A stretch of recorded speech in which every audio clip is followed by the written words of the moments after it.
and welcome as we take a journey back in time and once again reflect on the past 35 years of television in country Victoria. As many of you know, the likes of Glenn Ridge, Paul Schobel, Ian Glanville and Sue Mulqueen began their careers in this building right here. We managed to catch up with these people and take an informal look at their lives and experiences in regional television during the 60s, 70s and 80s, and to find out what they're up to right now. So, as the sun rises on another day in regional television, stay tuned as we reach for the stars.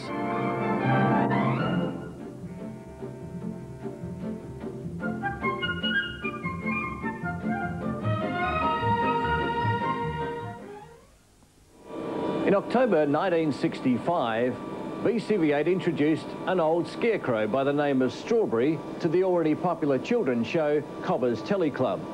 And who better to be Strawberry than Ian Glanville, who was already working here as a graphic artist and also as a cameraman. Let's catch up with Ian and find out more.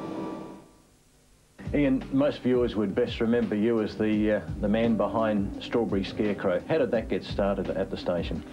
Well, it started because the other country television stations had their children's clowns, and they thought, well, instead of having a sort of Bozo the Clown effect, we'd try something different. So Michael Baker, the program manager those days, decided, well, he was always a great lover of The Wizard of Oz, and the Scarecrow, and that was a great favourite with everyone.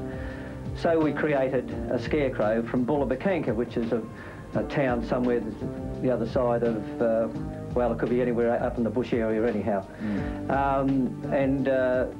I worked on the costume, and we tried a few takes, and finally we felt, well, we had something that was worth putting in the kids show. How did the kids react? They loved him.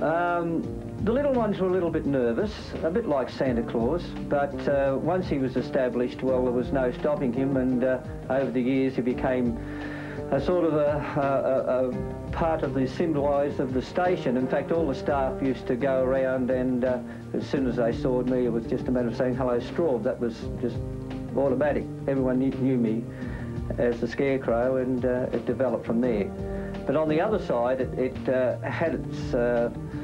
had its, what shall we say, other side of things, because you wouldn't be game to go into, say, a milk bar or anything like that, because everyone would heckle you a bit.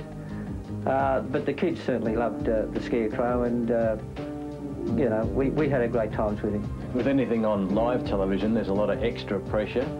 Were any goofs occurring in those days? Plenty of goofs. Unfortunately, you had to ad-lib your way out of trouble. As I say, there was no retakes. You just had to go straight on with whatever you did.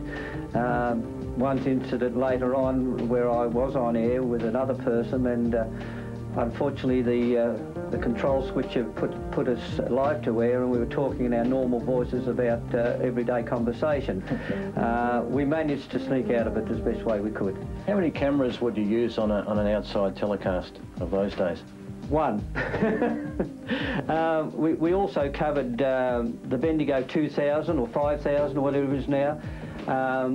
And I'm sure Michael John, everyone knows, a politician. He used to be the producer plus the broadcaster, and it was as a team of two we used to do that. Yeah, you didn't have a second backup team, no. Ian, life after television, what's it brought for you? Well, I've just recently retired. I've spent nearly 22 years at La Trobe University doing things in photography and art.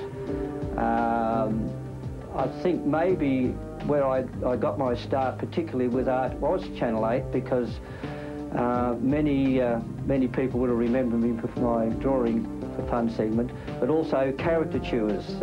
I did many caricatures of the staff, of our bosses, of course, there, Frank McManus, etc., and Nigel Dick was one too, and it sort of developed from there. When I went over to the university, the same thing continued, and now I find I've got a little hobby as a background, and people often ask me could I have a caricature of a certain person. You get many requests from people to do this sort of work nowadays? It seems to come and go. People particularly like special events in their life, like turning 50 or retiring, or just something to give us a unique present.